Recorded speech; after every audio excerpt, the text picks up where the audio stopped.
ചിത്രങ്ങളോ ഇല്ല എന്ന് പറയുന്നു. പക്ഷേ തെളിവുകൾ ഉണ്ടെന്നും പറയുന്നു. എന്താണ്? അല്ല, അത് പോലീസിനോട് കൊടുക്കേണ്ട കാര്യങ്ങളാണ്. അതിനുശേഷമാണ് പിന്നെ നിങ്ങൾക്ക് മനസ്സിലാവാതെ എന്താ കാര്യങ്ങൾ എന്നുള്ളത്. തെളിവുകളുണ്ട്.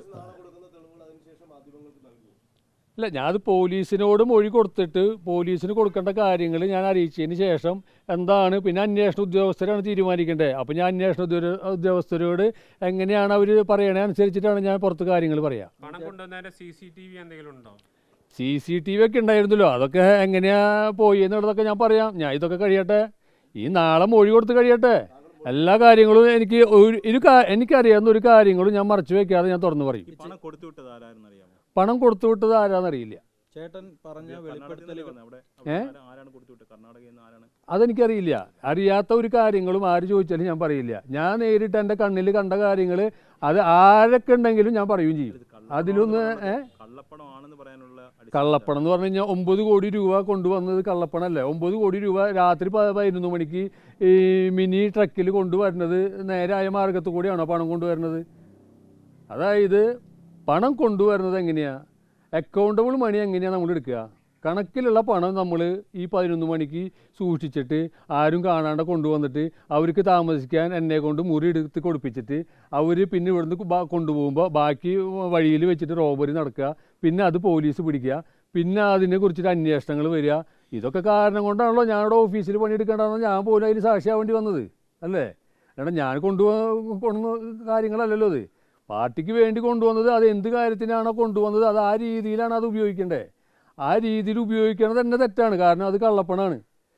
അത് ആ രീതിയിൽ ഉപയോഗിച്ചില്ല എന്ന് മാത്രമല്ല, ബാക്കി പണങ്ങളും ഇനി ഈ വന്ന പണങ്ങളും ഇത് കൂടാതെ ഞാൻ കണ്ടത് 9 കോടി രൂപയുടെ കാര്യം ഞാൻ പറഞ്ഞത്. ഇപ്പോൾ ഈ പണം കൊണ്ടുവന്ന ആൾ പറഞ്ഞത് തൃശ്ശൂർ ജില്ലയിൽ 14 കോടി 30 ലക്ഷം രൂപ പല സ്ഥലങ്ങളിലായിട്ട് കൊടുത്തു എന്നാണ് പറയണത്. ആ പണമൊക്കെ എവിടെ? അതാര് കൈകാര്യം ചെയ്തു? എന്തിനു വേണ്ടി ഉപയോഗിച്ചു? ഇതറിയണ്ടേ? ഈ കൊണ്ടുവന്ന ആള് ഞാൻ പറഞ്ഞതിനടിയും കൂടുതൽ തുക പല സ്ഥലത്തും കൊടുത്തു എന്നാണ് പറഞ്ഞേക്കണേ ഡേറ്റ് അനുസരിച്ചിട്ട്. പാർട്ടി പ്രതിസ്ഥാനത്തിന് വരുന്നത് നിങ്ങൾ ചോദിക്കണേ എന്ത് ചോദ്യ സുഹൃത്തെ? അതായത് അല്ല, ആര് പറയുന്നു ഈ കൊണ്ടുവരുന്നത്? അതായത് കൊണ്ടുവരുന്നത് പാർട്ടി പറഞ്ഞത് ഞാൻ പറഞ്ഞതല്ലല്ലോ. അതായത് പാർട്ടി ഇത് കൊണ്ടുവന്ന ആള് പറഞ്ഞല്ലോ, ഇത്ര തുക ജില്ലാ ഓഫീസിൽ കൊടുത്തു, ഇത്ര തുക ഇന്ന സ്ഥലങ്ങളിൽ ഇന്ന ഡേറ്റിൽ ഇന്ന ആൾക്ക് ഇത്ര തുക വെച്ച് കൊടുത്തു എന്ന് പറഞ്ഞിട്ടുണ്ടല്ലോ, ഇല്ലേ? ഒന്നാമത് ഈ പണം തന്നെ ഉപയോഗിക്കുന്നത് തെറ്റല്ലേ? പാർട്ടീനെ പ്രതിസന്ധിയിലാക്കിയത് ഞാനല്ല. ഈ കള്ളപ്പണം ഉപയോഗിച്ച ആളുകളല്ലേ പ്രതിസന്ധിയിലാക്കിയത്. ഞാനാണോ പ്രതിസന്ധിയിലാക്കണത്?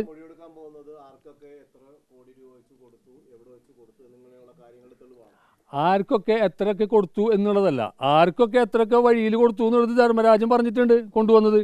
ഞാൻ പറയുന്നത് ജില്ലാ ഓഫീസിൻ്റെ ചുമതലയിൽ ഞാൻ ഉണ്ടായ സമയത്ത് അവിടെ നടന്ന കാര്യങ്ങൾ എന്തൊക്കെയാണ്, എൻ്റെ കണ്ണിൽ കണ്ട കാര്യങ്ങൾ എന്താണ്, ഞാൻ അവിടെ കൊണ്ടുവന്ന കാര്യങ്ങളും എല്ലാ കാര്യങ്ങളും എനിക്കറിയാവുന്ന കാര്യങ്ങൾ ഞാൻ പോലീസിനോട് പറയും. നടത്തിയ വെളിപ്പെടുത്തൽ ശരിയാണെന്ന് പൊതുജനങ്ങളെ ബോധ്യപ്പെടുത്താൻ തക്കതായിട്ടുള്ള തെളിവുകൾ കയ്യിലുണ്ടോ? അതായത് പൊതുജനങ്ങളെ ബോധ്യപ്പെടുത്തും. അതായത് പൊതുജനങ്ങളെ ബോധ്യപ്പെടുത്താൻ ഞാനിപ്പോൾ ഈ പറയുമ്പോഴും, അതായത് ഒരു കാര്യം ഒരു സത്യം ഒരാൾ പറയുമ്പോഴും ഒരാൾ നുണ പറയണതും പൊതുജനങ്ങൾക്ക് കേട്ടാൽ മനസ്സിലായ. പിന്നെ ഇതൊരു ചെറിയൊരു കാര്യമല്ല, ഇത് രാജ്യദ്രോഹ കുറ്റമായിട്ടുള്ള കാര്യമാണിത്. ആ കാര്യത്തിനെ കുറിച്ച് ഞാൻ ഇത്രയും നാളും അവിടെ ജോലി ചെയ്യുന്ന ഒരാളായ കാരണം കൊണ്ട് ഞാൻ അതിനെക്കുറിച്ചിട്ട് പാർട്ടിയുടെ ആളുകളെ പറഞ്ഞ കാരണം കൊണ്ട് ഞാൻ അതിനെക്കുറിച്ചിട്ട് ഒന്നും പറഞ്ഞില്ല. ഇപ്പം എനിക്കത് ഞാൻ പറഞ്ഞു സ്വയമായിട്ട്.